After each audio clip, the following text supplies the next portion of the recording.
उस सूक्ष्म वेद में ये अमृत ज्ञान बताए गए थे। लेकिन उस समय इतना विरोध किया था इन नकली संतों मंडलेश्वरों ने, परमात्मा के साथ कहर तोले थे। वो सारी लीला धीरे धीरे सुनाएंगे आपको। आज वही ज्ञान हमारे पुराण बता रहे हैं कि ब्रह्मा विष्णु महेश के माता पिता हैं, दुर्गा इनकी माता है, ये ज्योत स्वरूपी निरंजन ये काल इनका पिता है। और ये भगवान 600 वर्ष पहले बताया करते, क्योंकि वो तो दादा है इनके। दादा तो बाप की भी डेट ऑफ बर्थ बता और पोत्या की भी बता दे, तो पहले बता कर जा रहे थे। अरे नकलियान हमारे तक सारा अज्ञान भर रखा था। अब देखिएगा शिवपुराण, ये संक्षिप्त शिवपुराण सचित्र मोटा टाइप केवल हिंदी, गीता प्रेस गोरखपुर से प्रकाशित है। इसके संपादक कौन है?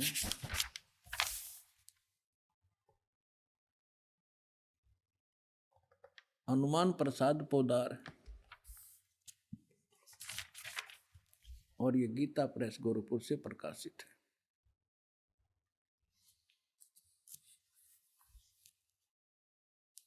ये देखिएगा, ये है रुद्र संहिता, और यहाँ अध्याय नंबर 5 हम यहाँ पर पढ़ेंगे थोड़ा सा। अपने पुत्र नारद की यह बात सुनकर लोक पितामह ब्रह्मा वहाँ इस प्रकार बोले। हमने 98 से प्रारंभ किया है, 98 से 98 से। अब हम 99 पर पढ़ देंगे, 99 पर। ब्रह्मा जी ने, नारद जी ने ब्रह्मा जी से पूछा था। ब्रह्मा जी कहने लगे, ब्रह्मा जी ने कहा, ब्रह्मन देव शिरोमणे, तुम सदा समस्त जगत के उपकार में लगे रहते हो। तुमने लोगों के हित की कामना से बहुत उत्तम बात पूछी है। जिसमें समस्त चराचर जगत नष्ट हो गया था, सर्वत्र केवल अंधकार ही अंधकार था, न सूर्य दिखाई देता था न चंद्रमा, अन्य ग्रहों का भी और नक्षत्रों का भी पता नहीं था। उस समय तत् सत ब्रह्म, इस श्रुति में जो सत सुना जाता है एकमात्र वही शेष था। अब हम 100 पृष्ठ पर आगे अपने काम की बात पढ़ेंगे। शिव महापुराण रुद्र संहिता हम पढ़ रहे हैं। जिस परब्रह्म के विषय में ज्ञान और अज्ञान से पूर्ण, यानी कुछ साची कुछ झूठी उक्तियों द्वारा इस प्रकार विकल्प किए जाते हैं, उसने कुछ काल के बाद सृष्टि का समय आने पर द्वितीय की इच्छा प्रकट की। उसके भीतर एक से अनेक होने का संकल्प उदित हुआ। तब उस निराकार परमात्मा ने अपनी लीला शक्ति से अपने लिए मूर्ति यानी आकार की कल्पना की। वो क्या बना? मूर्ति रहित परम ब्रह्म। जो मूर्ति रहित परम ब्रह्म है उसकी मूर्ति ये भगवान सदाशिव हैं। अर्वाचीन और प्राचीन विद्वान इन्हीं को ईश्वर कहते हैं। अपने आत्माओं, ये कौन है? सदाशिव ये काल है, और ये इसने प्रतिज्ञा कर रखी है कि मैं कभी किसी के सामने अपने काल रूप में, ओरिजिनल रूप में नहीं आऊंगा। जो श्री कृष्ण के अंदर से निकल कर इसने अर्जुन को दिखाया था भयंकर रूप, वो है इसका असली रूप। तो ये क्या करता है? अपने पुत्र किसी को ब्रह्मा के रूप में दर्शन देता है, किसी को शिव के रूप में, किसी को विष्णु के रूप में। तो यहाँ ये काल के विषय में ब्रह्मा जानकार नहीं है। ये कौन है? कहते वो निराकार था, फिर साकार बन गया सदाशिव। अब देखो सदाशिव कौन है? भगवान सदाशिव है वो मूर्ति। अर्वाचीन और प्राचीन विद्वान उन्हीं को ईश्वर कहते हैं। उस समय एकाकी रहकर स्वेच्छानुसार विहार करने वाले उस सदाशिव ने अपने विग्रह माने शरीर से स्वयं ही एक स्वरूप भूता शक्ति यानी दुर्गा की सृष्टि की, एक स्त्री की सृष्टि की, जो उनके अपने श्रेयंग से कभी अलग होने वाली नहीं थी। उस पराशक्ति को प्रधान प्रकृति गुणवती माया बुद्धि तत्वों की जननी तथा विकार रहित बताया गया है। वह शक्ति अंबिका कही गई है।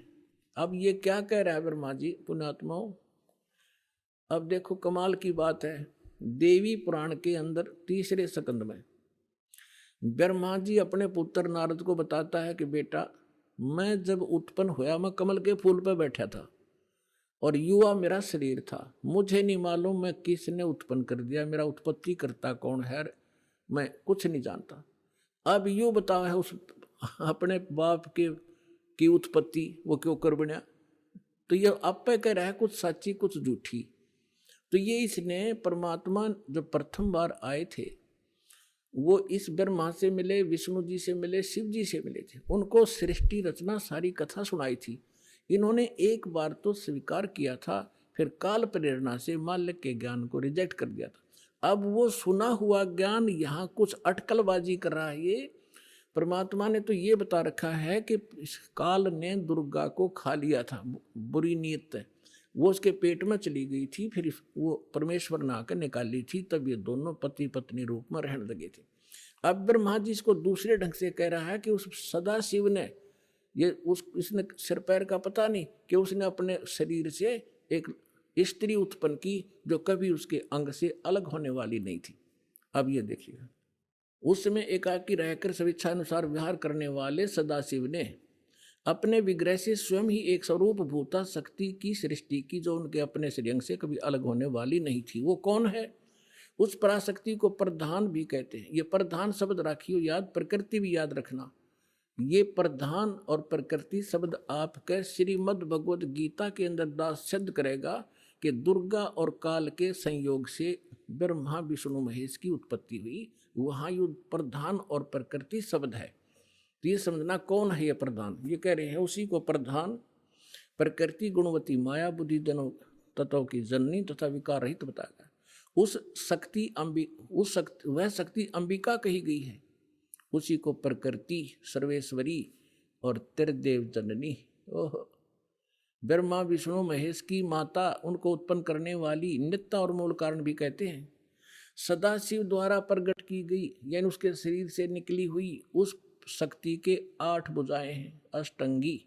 3 पुत्र अष्टंगी जाए, ब्रह्मा विष्णु शिव नाम धराए।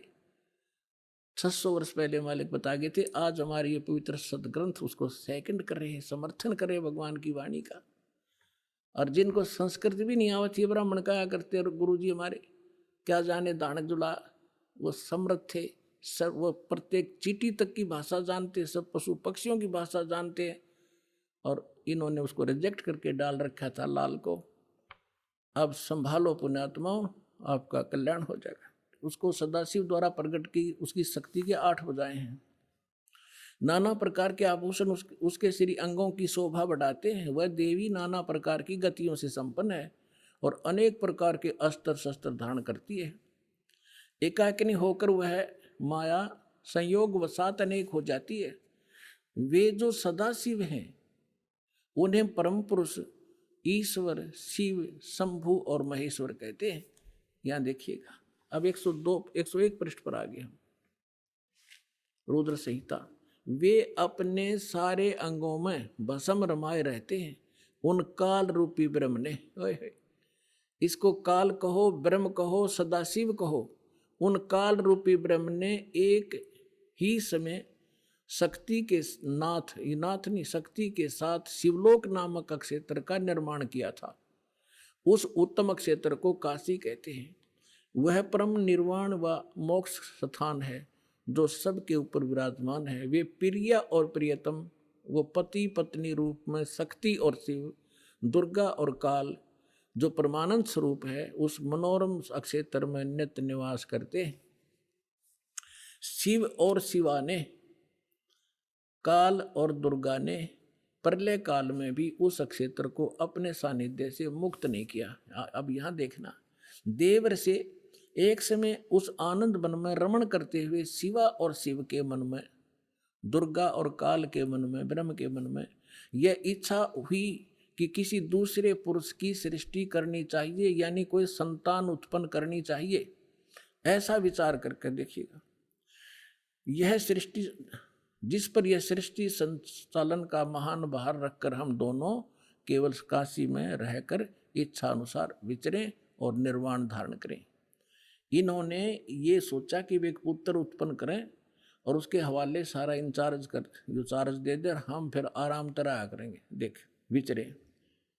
ऐसा निश्चय करके शक्ति सहित सर्वव्यापी परमेश्वर शिव ने अपने वाम भाग के 10वें अंग पर अमृत मल दिया। ये तटपट करनी थी, यानी उन पति पत्नी व्यवहार किया।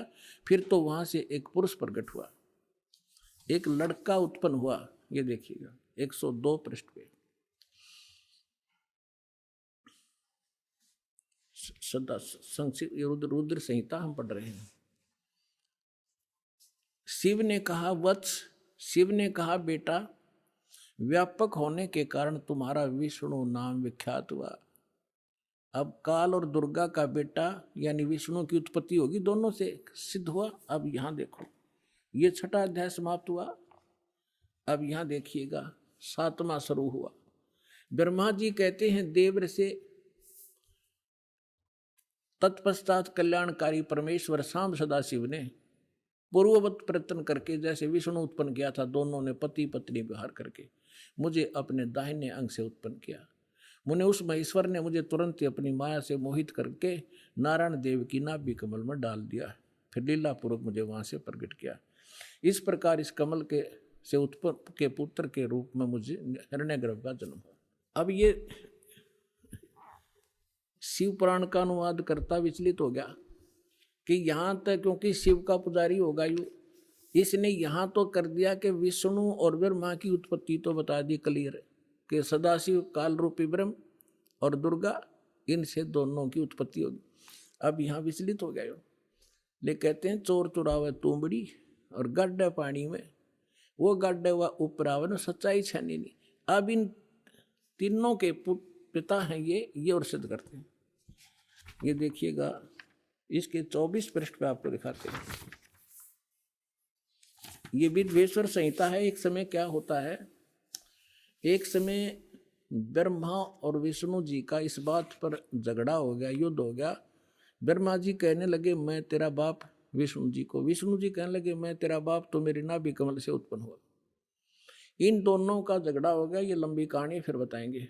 तो इनके पिता ने सोचा ये लड़का मरेंगे, उसने इनके बीच में एक लिंग खड़ा कर दिया, एक तेजो में पिलर, नीचे से बहुत लंबा चौड़ा। ये दोनों युद्ध करना बंद कर गए, उसके और छोर खोजने लगे। तब ये पहुंच गया अपने पुत्र शिव का रूप धारण करके, और फिर इनसे कहने लगा कि तुम ज्ञान देने लगा, समझाने लगा। तो इन्होंने फिर जो प्रश्न उत्तर किए वो सुनाते हैं, देखिएगा, इससे पता चलेगा ये कौन है। ये है विद्वेश्वर संहिता, संक्षिप्त शिव पुराण, और पृष्ठ नंबर 24 पे ये है ब्रह्मा जी और ये है विष्णु जी, ये बीच में इनका एक स्तंभ है। अब हम यहाँ आ जाते हैं 25 पृष्ठ पे। ब्रह्मा और विष्णु ने पूछा प्रभो, ब्रह्मा विष्णु फिर उसे वार्ता करने लगे काल से, सृष्टि आदि 5 कर्तों के लक्षण क्या है, ये हम दोनों को बताइए। भगवान शिव बोले, ये काल बोला, काल रूपी ब्रह्म बोला, मेरे कर्तव्यों को समझना अत्यंत गहन है, तथापि मैं कृपा पूर्वक तुम्हें उनके विषय में बता रहा हूं। आगे देखो, हम अपने मतलब की पढ़ लेंगे। ये 26 नंबर पे आ गया। अब ये क्या कह रहा है काल अपने इन ब्रह्मा और विष्णु दोनों को, पुत्रो तुम दोनों ने तपस्या करके प्रसन्न हुए मुझ परमेश्वर से सृष्टि और सतिथि नामक 2 कृत प्राप्त किए। ये दोनों तुम्हें बहुत प्रिय हैं। इसी प्रकार मेरी विभूति स्वरूप रुद्र और महेश्वर ने, ये ने है गलत से मेरे विस्मरण, ने 2 अन्य उत्तम कृत संहार और तिरोभाव मुझसे प्राप्त किए हैं। अब क्या हो गया, 2 थे ब्रह्मा विष्णु और ये महेश्वर और रुद्र, इन चारों का बाप है ये बोलने वाला, जो बस इतना सिद्ध करना चाहो था दास आपको। अब परमात्मा ने बताया कि 3 पुत्र अष्टंगी जाए, ब्रह्मा विष्णु शिव नाम धराए, और 3 देव की जो करते भक्ति, उनकी को देना हो वह मुक्ति। गुण तीनों की भक्ति में ये भूल पड़ो संसारे, कहे कबीर निज नाम बिना कैसे उतरो पार। अब सर्वानंद कहने लगे कि झूठ बोलता है,